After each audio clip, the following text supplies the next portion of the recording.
আমার নাম আব্দুল মোতালেব। এই দেশের মানুষ রাখছে খেজুর মোতালেব। আমি সৌদি আরবে খেজুর বাগান করছি দেখে খেজুর মোতালেব রাখছে, এই নামই আমাদের সবাই ছিল।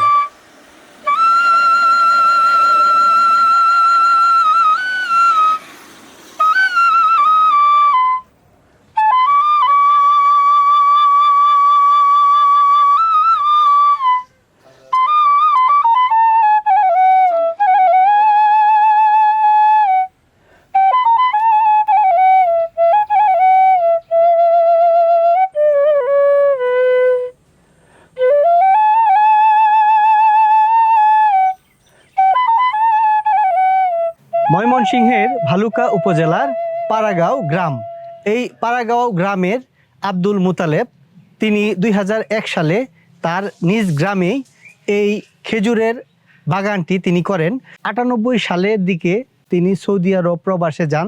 সেখান থেকে খেজুরের তিনি কিছু বীজ এই নিয়ে আসেন সঙ্গে করে। পরবর্তীতে তিনি নিজ বাড়ির আশেপাশেই এই বীজগুলো তিনি বপন করেন। এই বপনের পর থেকেই এখানে গাছ হয় এবং শুরুর দিকে তেমন একটা সফলতা না পেলেও আস্তে আস্তে তিনি ব্যাপকভাবে সফলতা পেতে থাকেন। 2006 সালের দিকে তিনি এই বাগান থেকে যে খরচ তিনি এই বাগানে করেছিলেন সেই খরচ তার উঠে যায় এবং পরবর্তীতে তিনি প্রতি বছর ব্যাপক একটা লাভের মুখ দেখতে পারেন। এই সৌদি খেজুর বাগান এবং এখানকার পরিচর্যা কিভাবে করতে হয়, এখানকার যিনি উদ্যোক্তা আব্দুল মুতালেব, ওনার সঙ্গে কথা বলবো এবং ওনার এই বাগানের ভবিষ্যৎ পরিকল্পনা সম্পর্কে জানার চেষ্টা করব। এই বাগানটা হলো 6 বিঘা, আরেকটা বাগান আছে 1 বিঘা, এইটা হলো 7 বিঘা। আর 7 বিঘা জমি আছে আমার দেশি বিদেশি রসের জন্য। কারণ খালি আমরা খেজুরের চাহিদা পূরণ হবে, রসের চাহিদা পূরণ করার বাংলাদেশের দরকার বেশি। এই উদ্যোগ কেউ নিবে না। ওই খেজুরগুলা কি আমাদের দেশীয় জাতের? দেশি বিদেশিতে কস করা হয়েছে, ফলন আয় হচ্ছে ছোটো গাছের থেকে, কিন্তু খেজুর বেশি বড় হবে না দেশি গাছের, কষার গাছের। এই বছর 350 টাকা গাছে ফলন আসছিল। কেমন ফলন আপনি এবার পাচ্ছেন? এই বছর আমার 4 লাখ টাকার মতো খেজুর বিক্রি করে দিচ্ছি অলরেডি। 4 লক্ষ টাকার খেজুর আপনি বিক্রি করতে আরো 2-3 লাখ টাকার খেজুর আছে, এটার বিক্রি করবো না। এই বাগান করতে গেলে বীজের ছাড়া শত শত বাগান করলে লাভ নাই। মেডি 2-4-5টা ছাড়া লাগাইলে এই 5 বছরে শত শত গাছ বানান যায় কাটিং করিয়া, তাহলে ওইটা আমাদের লস নাই, খেজুর হবেই। আর বীজের ছাড়া লাগলে কোনো খেজুরের আগায় যেতে পারবে না। কয়টা জাত আপনার এই বাগানে আছে? আমার এখানে সর্বোচ্চ জাত যেটা সুক্কারি খেজুর, সৌদি রেখা আধা ফাঁকা আধা কাঁচা, এর 24 ঘন্টায় খা। আরেকটা আছে আজোয়া খেজুর, খুব জনপ্রিয় খেজুর, সবাই দেশ বিদেশে জানে।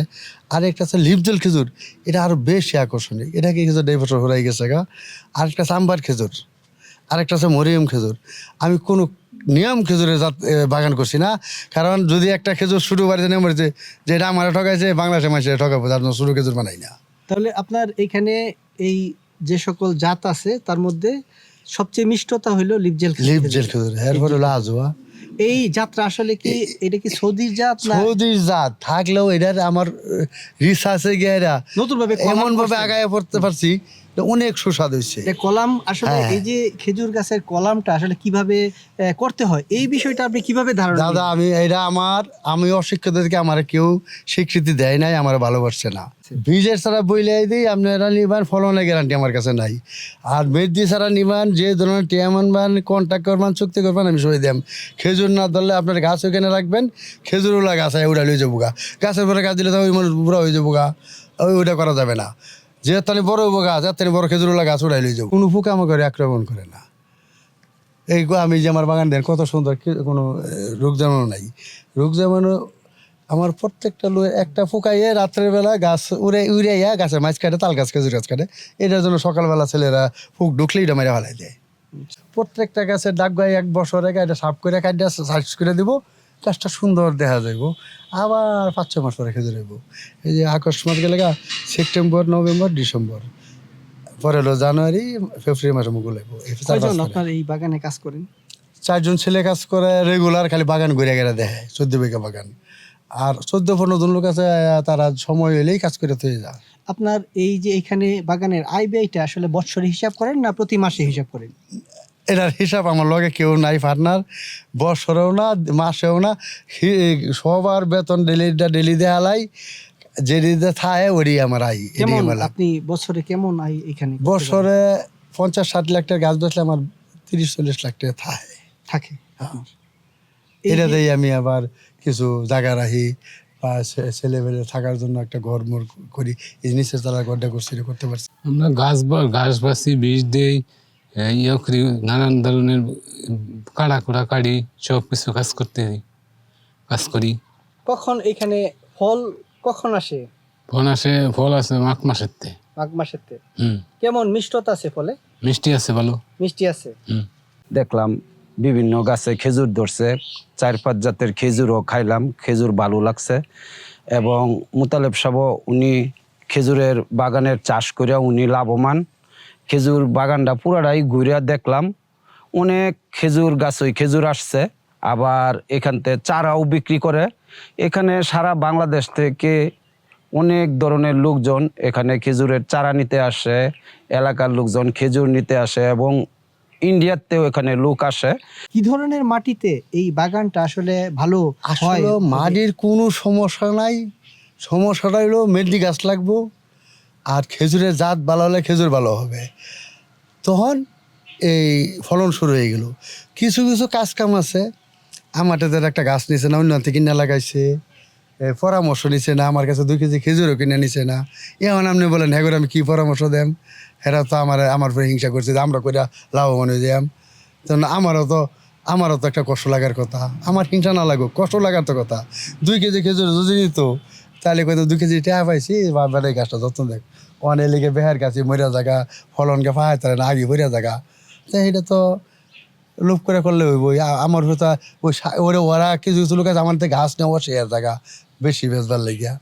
এটা একটা সরকার যদি এই জায়গাটা 2-4-10 বিঘা 50 বিঘা জায়গা দিত এক সাইড করিয়া, ওইখানে এই চারা গাছ বীজ দা খেজুর গাছ বানায় যা ভাই হোক ওই কাটিং করিয়া ব্যাপক আকারে চারা বানাইয়া পরে সামনে কম পয়সায় দিতে পারবেন।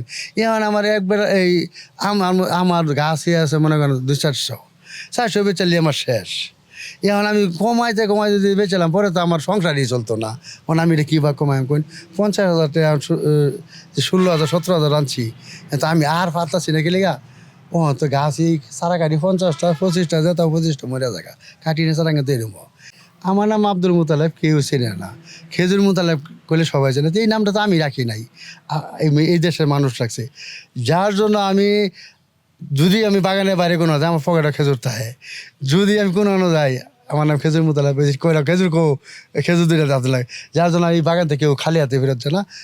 আমার ছেলেরও আদেশ দাঁত হয়ে গেছি, আমার মৃত্যুর পরেও আমার কবরে রোজার পাশে 2টা খেজুর গাছ থাকবে, এটা দেশের মানুষ সিরা খাবে।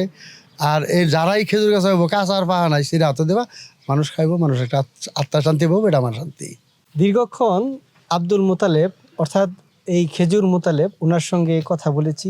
তিনি বিভিন্ন কথা এবং এই বাগানটার বিভিন্ন অভিজ্ঞতার কথা তিনি জানিয়েছেন। তিনি একটা সময় তিনি বিদেশে প্রবাসে ছিলেন, তিনি সেখানে চাকরি করেছেন, অল্প বেতনে তিনি চাকরি করেছেন এবং দেশে এসে এই সৌদি যে বীজ সেটি তিনি সঙ্গে নিয়ে আসেন এবং ওনার নিজ বাড়িতেই তিনি বাড়ির চতুর্পাশে তিনি বীজ রোপণ করেন এবং পরবর্তীতে তিনি সেই বীজ থেকে তিনি ফলন পান এবং এটি বিভিন্নভাবে সেটি জানাজানি হলে সরকারের উচ্চ মহল পর্যায়ে এই বাগানটি তারা পরিদর্শন করেন এবং তারা ঘুরে ঘুরে দেখেন এবং খেজুরগুলো দেখেন এবং তারা নিয়ে যান এখান থেকে। এই বাগানটি করার ফলে এই আব্দুল মুতালেব ব্যাপকভাবে তিনি সফলতা পেয়েছেন এবং ওনার সংসারে ব্যাপক সচ্ছলতা এসেছে। ওনার একটি ছেলেকে তিনি বিদেশে পাঠিয়েছেন এবং আরেকটি ছেলে বিশ্ববিদ্যালয়ে পড়াশোনা করছে। তিনি এই বাগানটি দেখাশোনা করেন, কতগুলো মানুষের এখানে তিনি কর্মসংস্থান করতে পেরেছেন। তিনি এই বাগানটি আরও বর্ধিত করতে চান। তিনি একটা বিষয় জানিয়েছেন, তিনি যদি এই আরও জায়গা তিনি পেতেন তাহলে তিনি এই বাগানটি আরও বড় করে তিনি করতে পারতেন এবং বিভিন্ন জাতের খেজুর তিনি রোপণ করতে পারতেন। এখানে বিভিন্ন জাতের খেজুর রয়েছে, এখানে কিছু জাতের খেজুর অনেক মিষ্টতা রয়েছে এবং উচ্চ ফলনশীল জাতের খেজুর গাছ এখানে রয়েছেন। এই বাগানটিতে তিনি খেজুর বিক্রির পাশাপাশি তিনি চারা বিক্রি করে থাকেন। বছরে তিনি প্রায় কোটি টাকার কাছাকাছি তিনি বিক্রি করতে পারেন। খরচ বাদে প্রায় 50 লাখ টাকার মতো উনি রাখতে পারেন। এটি তিনি নিজের সংসারে তিনি খরচ করেন এবং বিভিন্ন সামাজিক কাজে তিনি সেগুলো ব্যয় করে থাকেন। ভবিষ্যতে এই বাগানটি যেমনি বড় করার আশা, তার একটি ছেলে দেশে রয়েছে, পড়াশোনা করছে, তার একটা কর্মসংস্থানের জন্যও তিনি আশা প্রকাশ করেছেন।